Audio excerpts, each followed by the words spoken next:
여러분 안녕하십니까? 김군의 마음TV 김원장입니다. 요셉이 이집트에 팔려갔었는데요. 그러면 영적인 의미에서 그 상징성이 뭘까? 이집트라고 하는 것이 무엇을 상징할까? 이집트는 한마디로 말하면 그 당시로는 굉장한 부강한 나라였습니다. 땅이 평평하고 대부분 산지가 깊지 않습니다. 또 나일강이 있어서 비옥하기 그지없습니다. 기금속이나 보석은 발견되지 않았다는 게 그 땅의 특징 중에 또 하나입니다. 그래서 다른 나라로부터 수입한 그 금이나 은으로 만드는 그 세공 기술이 또 발달되었고, 그 당시 요셉 당시의 이집트인들은 상당히 단순하고 평화롭고 근면했다고 합니다. 그래서 이들이 가지고 있는 그 자연 과학적인 그 당시로서의 학문이 다른 여러 나라의 이름을 떨치기도 했다고 합니다. 그래서 이집트가 그 당시 세계의 곡식 창고였습니다.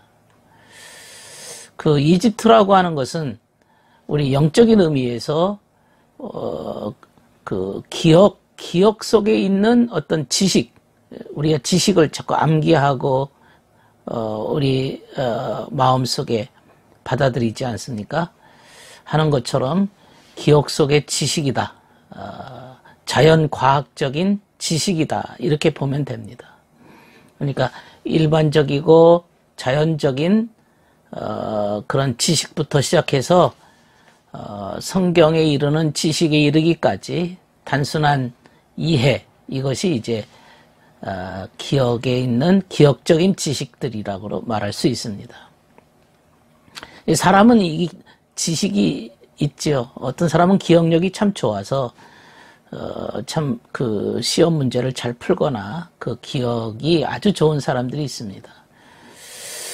그런데 그 이집트의 요셉이 이제 팔려가서 정살이도 하고 감옥에 갇히기도 했지만 그 형들로부터 죽을 뻔한 그 위기를 하나님께서 항상 보호해 주셨습니다. 건져 주셨습니다. 형들로부터 건져 주셨고 이집트에서 거기서 이제 하나님이 지켜주셨습니다. 그로부터 수백 년 뒤에 아기 예수 헤롯 왕으로부터 건짐을 받기 위해서 이집트로 하나님께서 피신시키셨습니다. 하나님께서는 사람을 성장시켜 주시는 분일 뿐 아니라 또 성장을 보호해 주시는 분이기도 합니다. 그래서 우리에게 어린 시절을 주셨는데 그 어린 시절이라고 하는 것은 많은 지식을 배워야 되고 쌓아야 되는 그런 시절입니다. 그래서 이런 우리가 세상적이고 자연적인 자연과학, 일반 지식, 성경 지식, 이 많은 지식들을 우리가 배우는 시기가 어린 시절입니다. 이게 삶에 필요한 지식이죠. 우리가 살아가려면 이러한 다양한 지식들이 있어야 됩니다. 그 지식을 우리가 받아들이는 동안 주님께서는 이 어린 시절을 또한 지켜주십니다. 그런데 이 요셉의 요셉의 형들, 이들이 이제 요셉에게 행한 그런 짓을 보면 참 악한 짓을 한 거죠. 그야말로 마귀 짓을 한 거죠. 자기도 모르게 마귀의 꾀임에 빠져서 주님의 일을 그르치는 겁니다. 그러니까 이 요셉의 형들은 그야말로 악한 짓을 하고 마귀 짓을 했습니다. 이런 것을 우리가 안다면 나도 모르게 죄를 짓고 나도 모르게 악한 짓을 하고 나도 모르게 마귀의 게임에 빠진다는 사실을 우리가 알아야 될 겁니다. 그러니까 끊임없이 자기를 점검하고 회개하고 어둠에서 벗어나야 됩니다. 그래서 깨어 있어야 됩니다. 항상 깨어 있으라 그러지 않습니까? 그래서 가끔 어떤 사람들의 입에서 나오는 말을 들어보면 저거는 자기 말 같지가 않아요. 마치 마귀가 불덩어리를 토해내는 것 같은 그러한 음성, 그의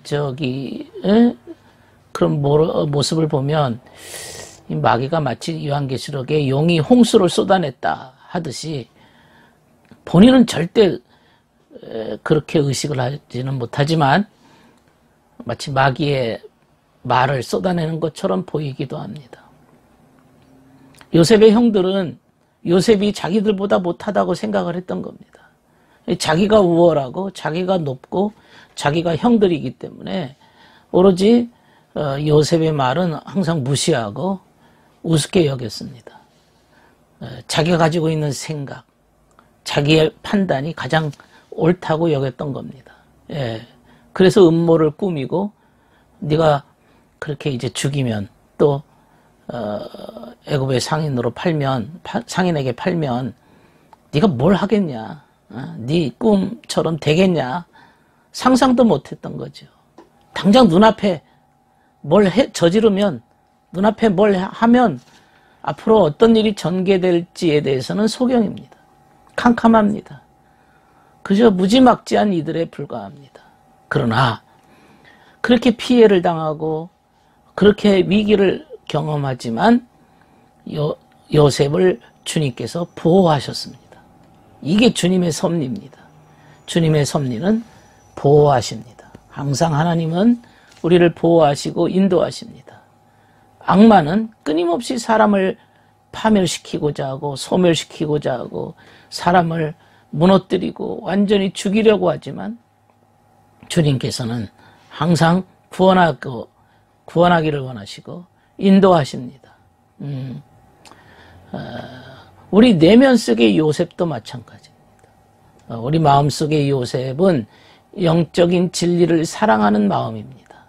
이런 마음이 중요한 거예요. 근데 자꾸 나도 모르게 세속에, 현실에, 인간적인 거, 다른 사람의 어떤 의견에 자꾸 동조하게 되는 거죠. 요셉은 꿈을 꾸고 해석하는 그러한 세계에 살았습니다. 계속 꿈을 꾸고 그걸 해석하는 겁니다. 마찬가지로 세상에 관심이 없어요. 세상에 관심이 없어요. 재물에는 대수롭지 여기지 않습니다. 세상에 관심을 가지면 그런 영적인 은혜, 영적인 그러한 예민함이 사라지는 거죠. 마음속에 진리를 사랑하는 마음, 영적인 하늘에 소망을 두는 이런 마음이 제거가 되면 자꾸 세속에 빠지는 거죠. 그러나 주님께서는 우리의 영적인 성장을 위해서 내 마음속에 있는 요셉을 보존하십니다. 이집트로 갔을지라도 또 이집트에서 보존하십니다. 그래서 이 이집트라는 게 기억의 지식이라고 했지 않습니까? 내 머릿속에, 기억 속에 주님께서 감옥에 갇혔을지라도 주님이 지켜주십니다.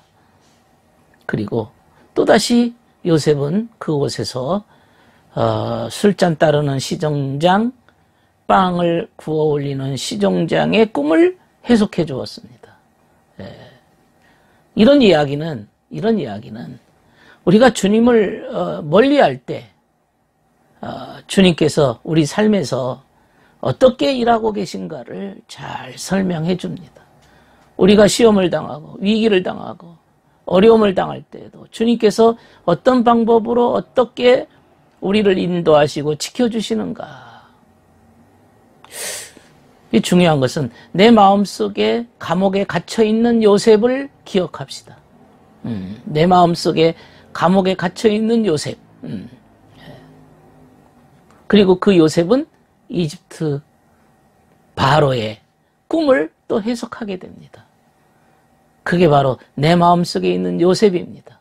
언젠가 우리가 영적인 진리를 사랑하는 마음, 선을 사랑하는 마음, 정말로 깊은 진리를 찾고자 하는 이런 마음이 내 마음에 갇혀 있지 않도록 주님이 인도하시는 때가 반드시 올 것이라고 믿습니다. 오늘은 요셉에게 향한 주님의 은혜, 특별히 보존하심, 현존하심, 인도하심, 지켜주심을 생각해 보았습니다. 들어주셔서 감사합니다.